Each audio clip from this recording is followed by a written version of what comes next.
Cafe opens in Boyle Heights. Neighbors want it shut down. The LAPD kept protesters back as demonstrators shouted at people at the grand opening. And they're not just angry over gentrification, it's the owner's views that also have them riled up. KCAL 9's Dave Lopez is live in Boyle Heights with details on the controversy. Dave? Well, standing in front of this cafe, the man who owns this is an immigrant. He has a number of companies, very successful businessman. Of his 70 employees, he told me that nearly all of them are immigrants. He also said he supports Trump and his immigration policies, and because he posted that, well, that's where all the problems started. So what's the connection? This is what I don't understand. I'm confused. The connection between Donald Trump and a good coffee. 30 years ago, Asher Shalom immigrated from his native Israel to the United States. He told me he cried like a baby when he became a U.S. citizen. And he also said he supports Donald Trump and his immigration policies. And he can't understand why that's so wrong. Everything changed in one day. He was all set for a grand opening of his new kosher cafe in Boyle Heights, not far from downtown Los Angeles. The Boyle Heights Chamber of Commerce had invited him to be a member. They were going to be there to help celebrate. Then he got this email from the chamber president, Jennifer Lahuda, saying that because he posted this on his Facebook page, they called it an anti-immigrant posting, he could no longer be a member of the chamber. They weren't going to show up at the grand opening. And then a group known as Defend Boyle Heights started posting on their social media what was happening, and they called for a boycott, a big boycott. So now we have a full line of police here at Asher Cafe. It was very scary. There was a lot of people protesting outside, wearing masks. They really intensely protested and accosted all the visitors that came to our grand opening event. And they threw a significant amount of feces at our windows. Shalom says all because he expressed on social media his opinion about Trump and immigrants. I don't think politics should get in the way of good food. I support him in that. I will come and give him my business. This is part of what the chamber wrote to Shalom. Boyle Heights thrives because of our diverse immigrant population. The chamber will always celebrate and support this fact. We will not support anyone who chooses to conduct themselves in a hateful manner, especially towards members of our community. Nothing true. Shalom is a respected businessman who has been honored by both the city and the county for his generous works. My last name is Shalom, and I love peace. We reached out to both organizations, Defend Boyle Heights and the Chamber, and we were told very, very strongly that neither organization would go on camera to make any comments. Well, the age of baby boys and baby girls appears to have come to a close. The most avant-garde parents are now raising babies. They don't have a gender. How does that work? Liberal Sherpa Kathy Aru, of course, knows the answer. She joins us next. Having a baby used to be a straightforward proposition. You could have a boy or you could have a girl. But now there's a third option. It's called steep civilizational decline. A handful of parents across America are deliberately keeping their children's sex hidden and instead raising so-called babies.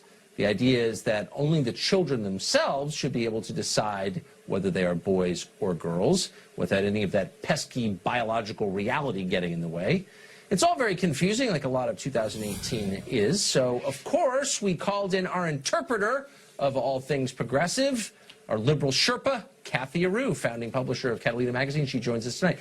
So, Kathy, goes without saying you're for this, of course. Yep. But doesn't this mean if you're going to raise a baby, how would you be able to change your child's diaper? Because the second you change the diaper, of course, you'd no longer be able to pretend that there was a question about whether this was a boy or girl. You would know. Well, it's not about pretending. The parent definitely knows the gender. It's about not necessarily labeling the baby. It's about allowing the baby to decide what gender that baby wants to be when that baby can decide, which is around 4 years old.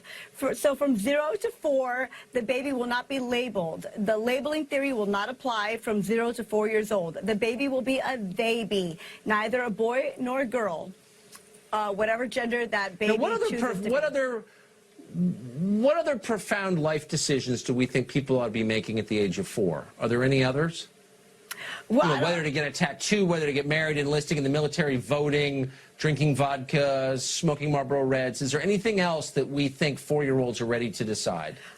This isn't actually a profound life decision. I mean, biologically, there's nothing really going on from 0 to 4 in that area that affects a person's life. Biologically, the experts say that boys and girls, all genders are alike. The boy's brain, the male brain might be a little larger. The female's language might be a little bit more advanced. Okay. No maybe, sexism on my show. Hold on. Whoa, slow down. No, here you're out there like they say maybe boys' brains are larger. And I just want to say that kind of toxic masculinity has no place on this program. Sorry. Thank you very much. But that's all they can think of. The bottom line is... Yeah, all they can think of, like, difference in brain size, difference in genitalia, difference in bone structure. Just minor things like... Just minor things like that. Not perhaps, like, factually. So those are not minor things. Those are definitive things. Minor. So, like, why would you not tell your kids about that? You know, at some point, they're going to drop trow and look down and say, wait, we look different. You're going to be like, no, you don't. You're exactly the same. And that's lying, isn't it? That's when the child, they say, is around 4 years old. So around 0 to 4, we're not going to say to a little female, a girl that you're a little princess, or boy, you're such a tiger. The labels are gone. You're not going to put that outside influence on a child. You're just going to be neutral. Everything's going to be neutral. The outside influence of biological reality. So would you do this with anything else? But could we decide that we're not going to acknowledge temperature or weather or traffic? And you could just say, you know what? I don't think it's raining outside. Or you can decide whether it's raining outside. I mean, the weatherman says it is, that there's snow on the ground. Or the weather, you know what I mean? The weatherman says that it's 15 degrees out. But I'm going to...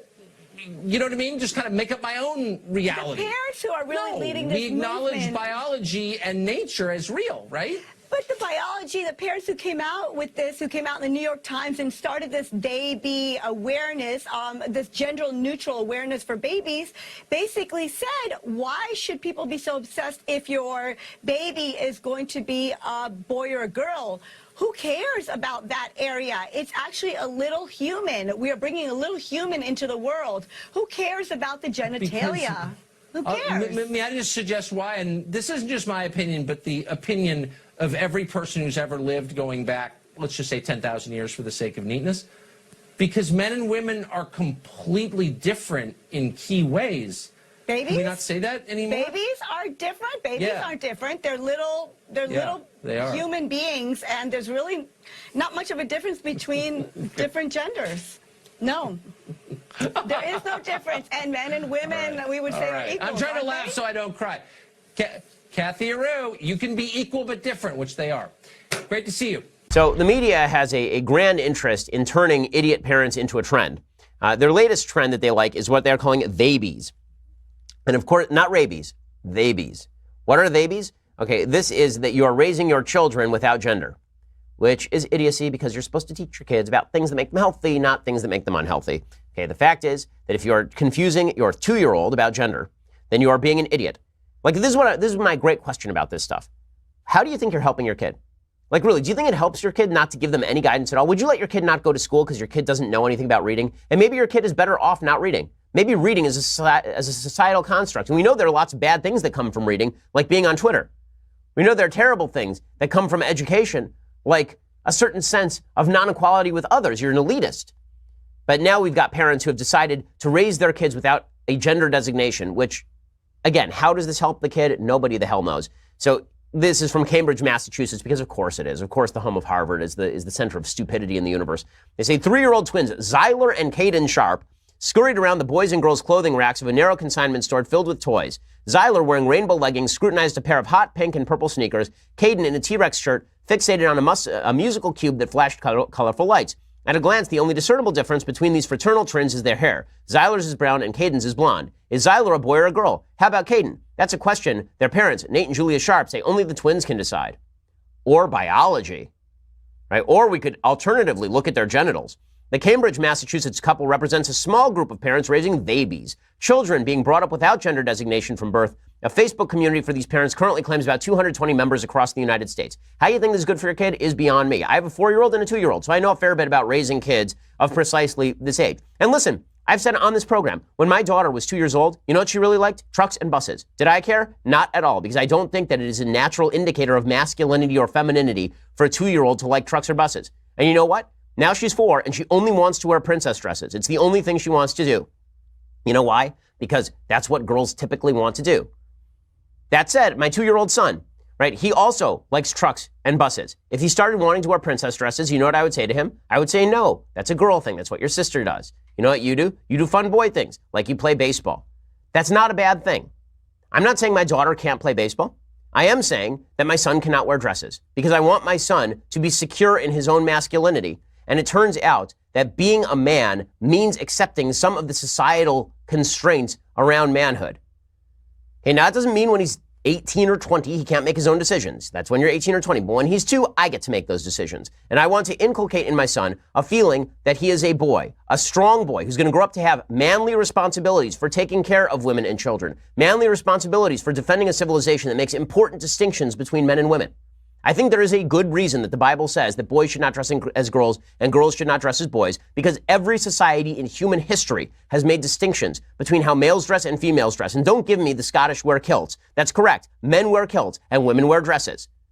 Okay, every society in history has had distinctions, and those distinctions are deeply important because they inculcate different responsibilities that are indeed rooted in biology. The idea that all of gender is a construct is simply not backed by science, nor is it healthy for society or even for individuals. If there are people who are confused, then we have to figure out how to deal with that. But to inculcate the confusion as a point of politics